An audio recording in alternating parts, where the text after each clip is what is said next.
Nessa semana, em Israel, foi revelado um achado arqueológico considerado dramático.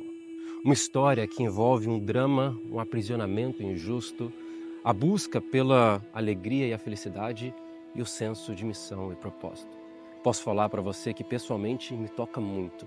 Nós hoje vamos encontrar, descobrir e viajar por dentro da prisão de Paulo em Cesareia Marítima, junto aqui, às águas do mar Mediterrâneo, o local onde o apóstolo ficou preso por pelo menos 2 anos da sua vida e escreveu textos que mudaram a perspectiva cristã a respeito da vida. Eu quero mostrar para você como que esse achado arqueológico é extremamente especial e como que ele pode tocar o seu coração e mudar completamente a sua perspectiva a respeito da vida. Bom, mas antes de começarmos, eu quero te convidar para que seja como que um atalaia nas muralhas de Jerusalém.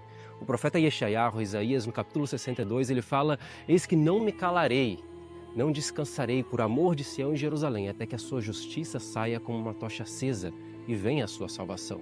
Bom, você pode ser como que um atalaia nas muralhas desse país e de Jerusalém, se inscrevendo aqui no canal, curtindo o vídeo e compartilhando com pelo menos 2 ou 3 amigos, ativando o sininho das notificações para fazer parte dessa jornada, juntos descobrindo Israel e espalhando a verdade a respeito dessa terra para todo mundo.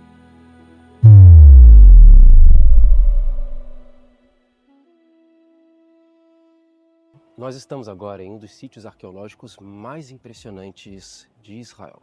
Junto ao mar Mediterrâneo, esse cenário é o cenário principalmente do livro de Atos dos Apóstolos.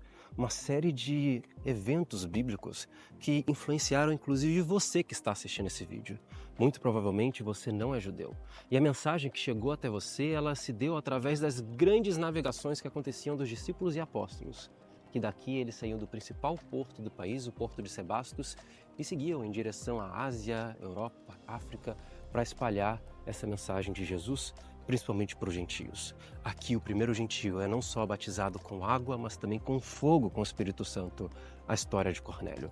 Mas antes de falar sobre isso, eu quero falar para você a respeito das escavações e como que nós fomos surpreendidos com aquilo que tem acontecido nos últimos anos nesse lugar. Veja aqui. Desde a década de 60, os arqueólogos eles têm se dedicado a explorar essas ruínas. Essas ruínas são extremamente importantes por um motivo. Durante o período do primeiro século, o período do segundo templo, aquilo que é o período de Jesus, de fato, Jerusalém era uma grande cidade, era uma bela cidade, mas a cidade mais importante do país, no sentido do teu governo, no sentido daquilo que seria investimento econômico, no sentido do centro administrativo, era a cidade de Cesareia Marítima. É justamente o lugar que nós estamos aqui agora. De modo que a grande fala que se existia à sua época é que quando Cesareia é grande, Jerusalém é pequena. E quando Jerusalém é grande, Cesareia é pequena. Porque as duas cidades elas são diametralmente opostas, é como que preto e branco, é como areia e mar. A cidade de Cesareia Marítima, ela era uma cidade paganizada. Ela foi construída por Herodes o Grande simplesmente com o objetivo de fazer com que, a gente precisa de um lugar onde os romanos que vêm aqui para subjugar os judeus, eles se sintam em casa.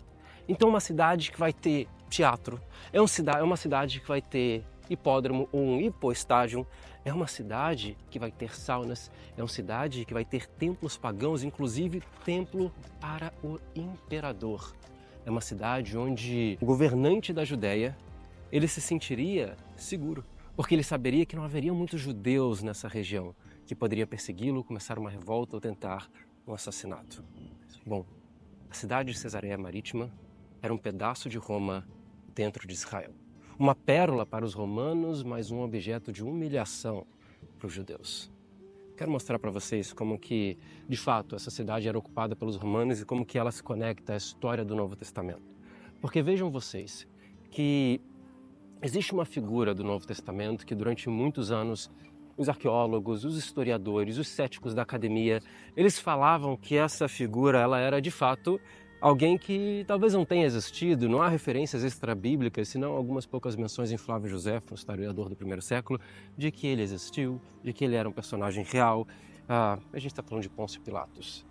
E bom, se a gente vai encontrar alguma coisa a respeito de Pôncio Pilatos, deveria ser ou em Jerusalém, onde ele julga Jesus, Ou talvez, quem sabe aqui, porque na verdade ele vai para Jerusalém, mas a sua casa era em Cesareia Marítima. Ele vai em Jerusalém porque ele sabia que a Páscoa era um período muito conturbado. Então vejam que a gente teve um grande achado arqueológico, que é o primeiro, mas não o mais importante, eu diria, que eu quero mostrar para vocês daqui a pouco, que é uma pedra. Essa pedra aqui embaixo, ela foi encontrada no teatro de Cesareia Marítima, como que um degrau de cabeça para baixo. O arqueólogo ele viu na década de 60 que, ok, essa pedra não parece fazer muito sentido, talvez seja um segundo uso, era um degrau que as pessoas subiam, e aí ele virou ela.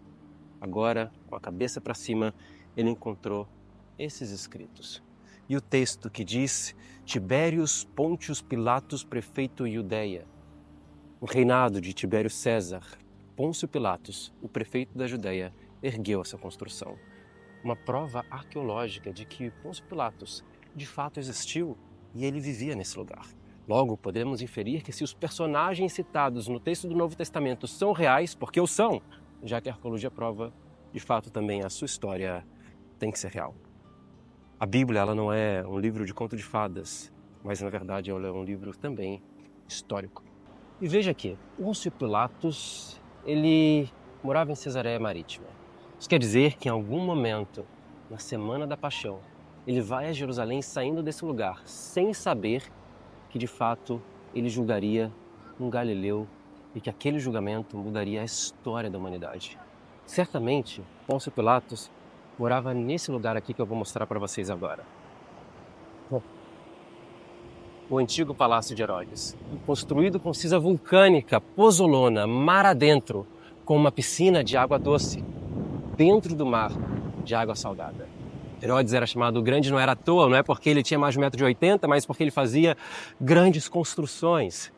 E é muito curioso que certamente Pôncio Pilatos estava aqui, ele morava agora no Palácio de Herodes, e daqui em algum momento ele vai seguir a jornada em direção a Jerusalém, onde vai julgar Jesus, aquele galileu que foi crucificado e, segundo a tradição cristã, ressuscitou no terceiro dia. Uma mensagem tão poderosa que começa a afrontar os fariseus. Dentre os fariseus a serem afrontados, é claro, Paulo, ou no momento chamado de Shaul, Saulo.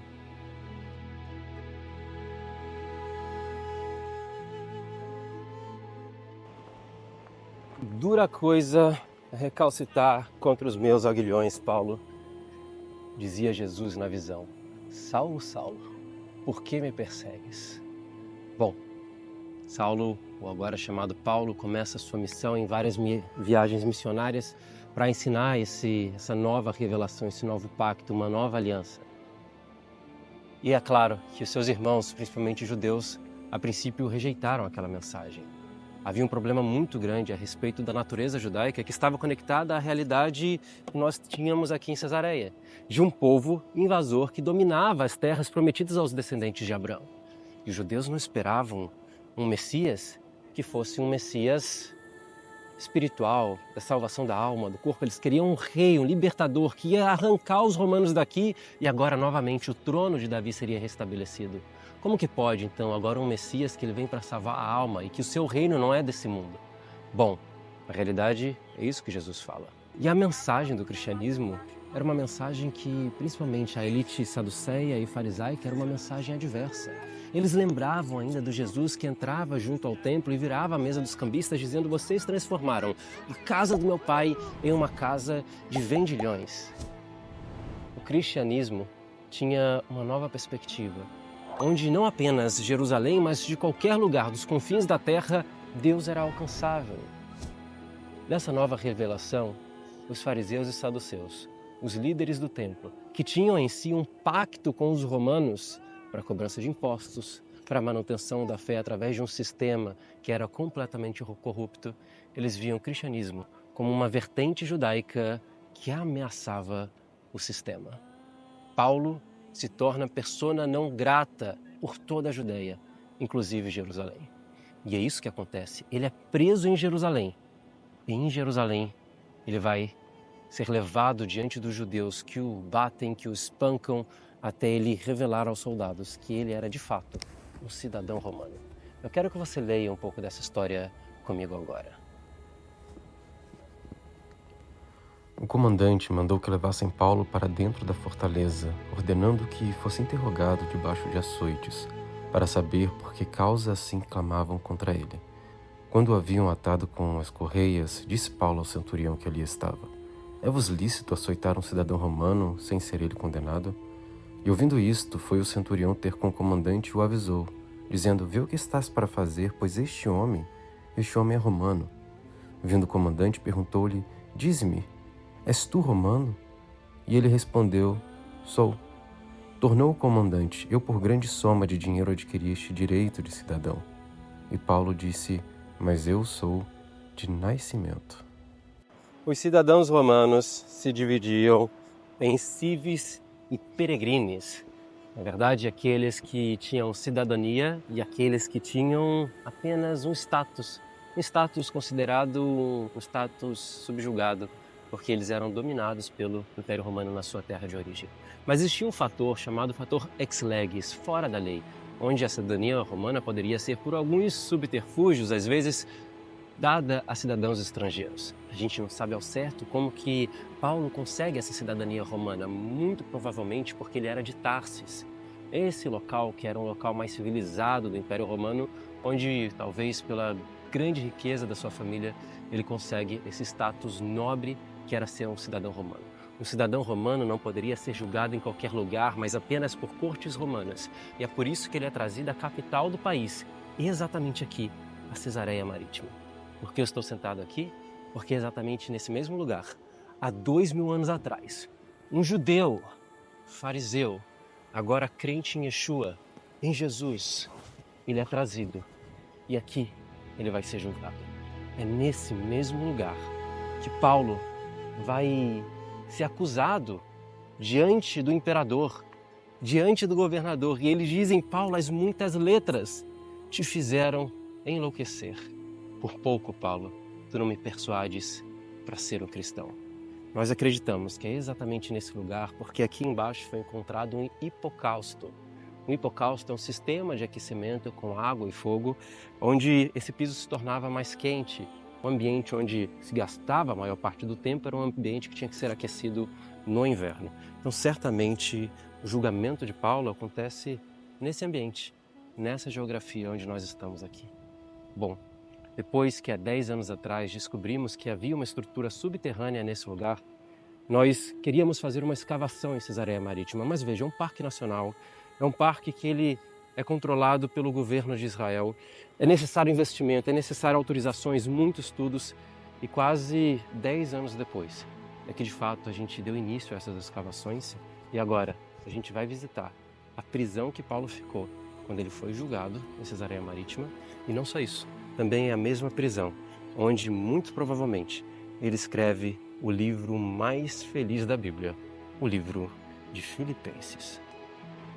E eu vou pedir a sua paciência nessa jornada comigo, um lugar escuro, um lugar subterrâneo, mas a mensagem que esse lugar carrega é extremamente poderosa.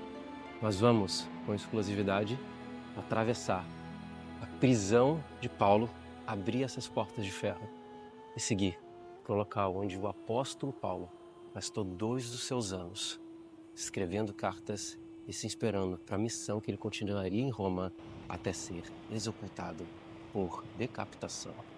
Tem 2 ou 3 dias dessa inauguração, nós já sabíamos da descoberta, mas não podia visitar ainda, né? Não era seguro. E com muita emoção que eu venho para cá, porque como eu falei para vocês, esse lugar fala a respeito da natureza humana, da busca pela felicidade, da busca pelo propósito, pelo senso de missão que nós temos. E é aqui que talvez Paulo encontra isso. Porque quando passava essas portas, ele não sabia quanto tempo ele ficaria aqui. Mas ainda assim ele dedicou toda a sua vida a uma missão e a um propósito. E a gente fala, pelo menos a maior parte dos teólogos acreditam que o livro de Filipenses é o livro da alegria, o livro mais feliz da Bíblia. E nós sabemos que o livro de Filipenses foi escrito em uma prisão. 3 possíveis locais.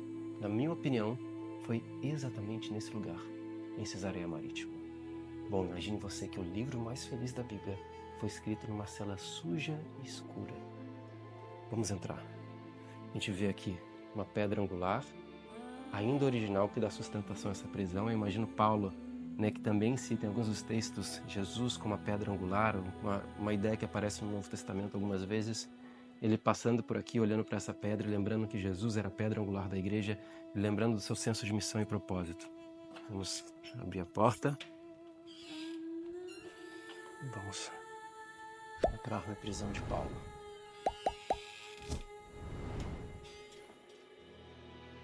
Olha só.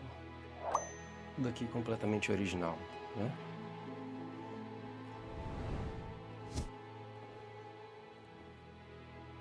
Na verdade, essa prisão, ela era uma cisterna. Uma cisterna porque era algo comum ao Império Romano. Quando Herodes constrói e faz uma inauguração muito rápida de Cesareia Marítima, ele sabe que ele precisa conter as águas para a manutenção da vida que existia nesse lugar. A gente ainda consegue ver o cimento, o gesso hidráulico nas paredes. É muito curioso que era algo comum ao Império Romano você utilizar cisternas como prisões. Por exemplo, eu já tive a oportunidade de visitar o Mamertino em Roma, a prisão mais antiga do mundo, onde ficaram presos tanto Paulo como Pedro. Também era uma cisterna. Galicanto, a casa de Caifás, onde Jesus passou a sua última noite em cela, em prisão, também era uma cisterna. A ideia da cisterna é que ela se transforma numa espécie de solitária, uma entrada, uma saída impossível de fugir, debaixo do solo. E essa prisão era uma cisterna porque quando Herodes constrói Cesareia Marítima, ele ainda não tinha o famoso aqueduto de Cesareia. As águas eram guardadas no subsolo, nas cisternas, no período da chuva. Depois, primeiro século, no iníciozinho do primeiro século, agora a gente tem um grande aqueduto que leva toda a água até Cesareia Marítima e não se precisa mais da cisterna. E aí, por isso os arqueólogos dizem que as cisternas, pelo menos essa grande cisterna que dava manutenção a essa área administrativa, ela foi transformada em uma cela, em uma prisão. Uma prisão onde vários cristãos foram presos, para depois serem jogados aos leões, aos ursos, na arena que nós vamos daqui a pouco.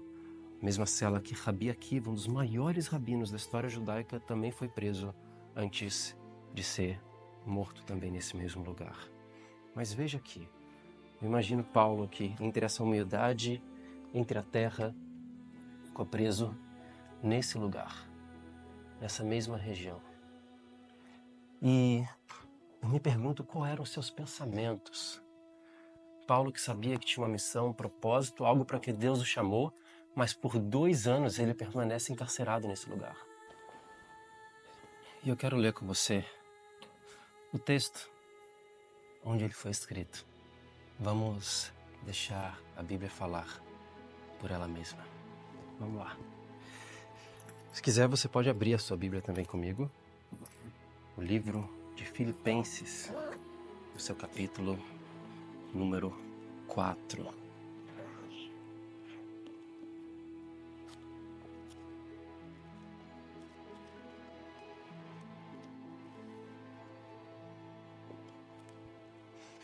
Filipenses 4, versículo 10. Ora, muito me regozijei no Senhor, por finalmente reviver a vossa lembrança de mim, pois já vos tinhas lembrado, mas não tinhas tido a oportunidade. Não digo isto como por necessidade, porque já aprendi a contentar-me com o que tenho. Sei estar abatido e sei também ter abundância. Em toda maneira e em todas as coisas estou instruído, tanto a ter fartura como a ter fome, tanto a ter abundância como a padecer necessidade. Posso todas as coisas naquele que me fortalece. Bom, é curioso que esse livro é chamado de o livro mais feliz da Bíblia. Escrito aqui, numa cela suja e escura de uma prisão. Mas é curioso para mim.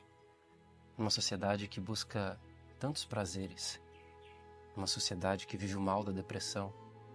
E acredite em mim, eu sei o que é andar pelo vale da sombra da morte, o que era estar triste. Mas Paulo, através desse livro, ele ensina pra gente que a nossa alegria, a nossa felicidade não está onde nós estamos, mas com quem nós estamos. Essa é a verdadeira felicidade. Se você está no centro da vontade de Deus, com um senso de missão e propósito bem alinhados, você pode estar numa cela de prisão e ser completamente feliz.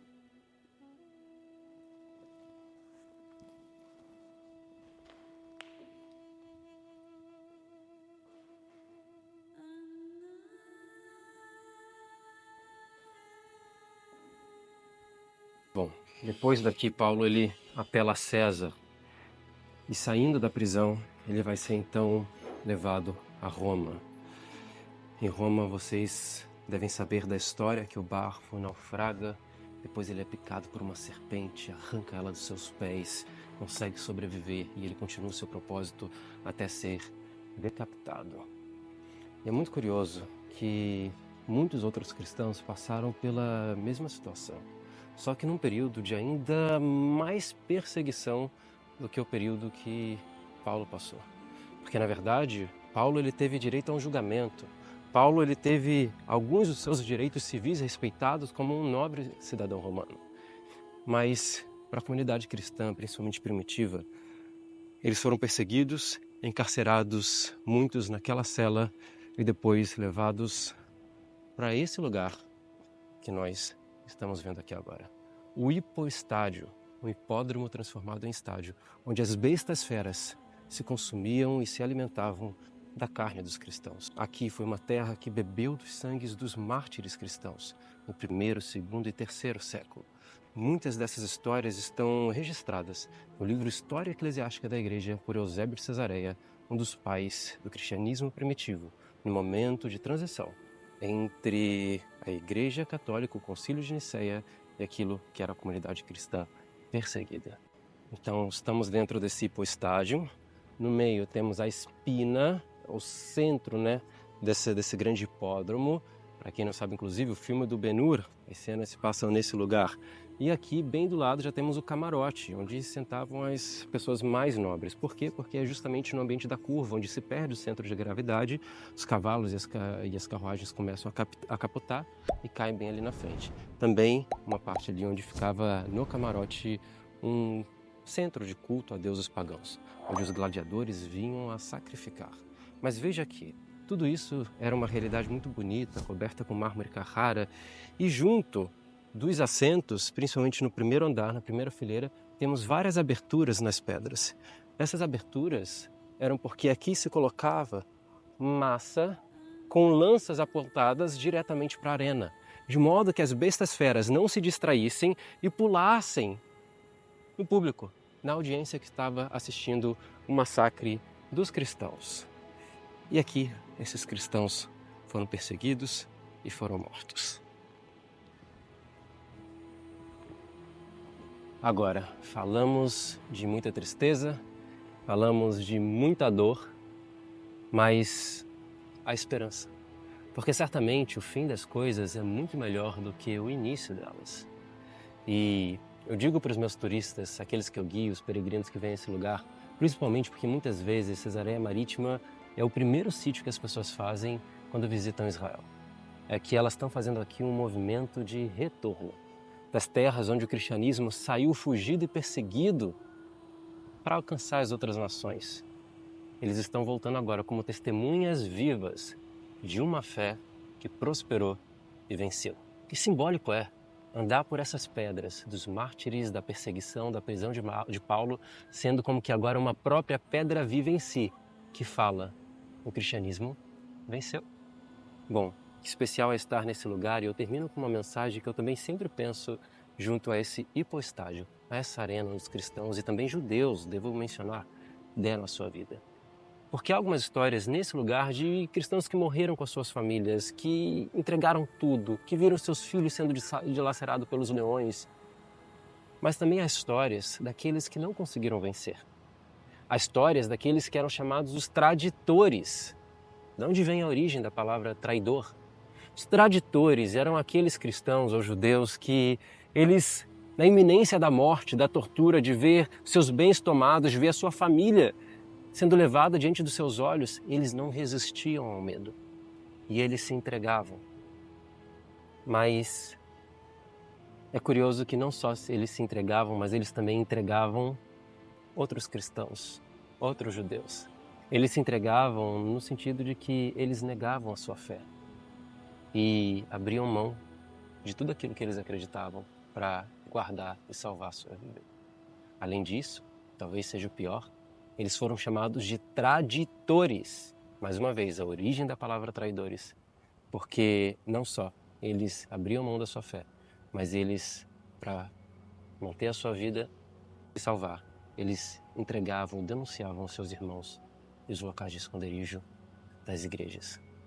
Bom, os traditores, gente que era odiada pelos seus irmãos cristãos, gente que era renegada, gente que causou muito trauma e dor na comunidade cristã. E aí, a partir de um momento, no quarto século, onde o cristianismo deixa de ser perseguido para começar a ser institucionalizado e legalizado pelo Império Romano, há uma grande questão. Se o cristianismo agora tem igrejas públicas e abertas, será que nós podemos receber os traditores, os traidores? Bom, essa foi uma grande discussão no seio da igreja primitiva. De modo que havia um movimento chamado donatista e os não donatistas, aqueles que falavam de modo algum os traditores, traidores nunca poderão fazer parte do seio do cristianismo, não serão aceitos na nossa igreja. Mas os padres e pastores, os líderes religiosos mais sábios chegaram a uma conclusão, que não. Os traditores, os traidores, eles sim seriam aceitos novamente no seio da igreja. Porque o que é o cristianismo? Senão uma oportunidade de segundas chances e novos começos. Bom, tudo isso acontece aqui, a história gravada nessas pedras, da prisão de Paulo à entrega dos mártires cristãos. Se você gostou desse vídeo, não deixe de se inscrever aqui no canal, curtir o vídeo, assinar o sininho das notificações e compartilhar com seus amigos. Vamos interagir aqui também nos comentários. Bom, por hoje é só. Shalom e até a próxima.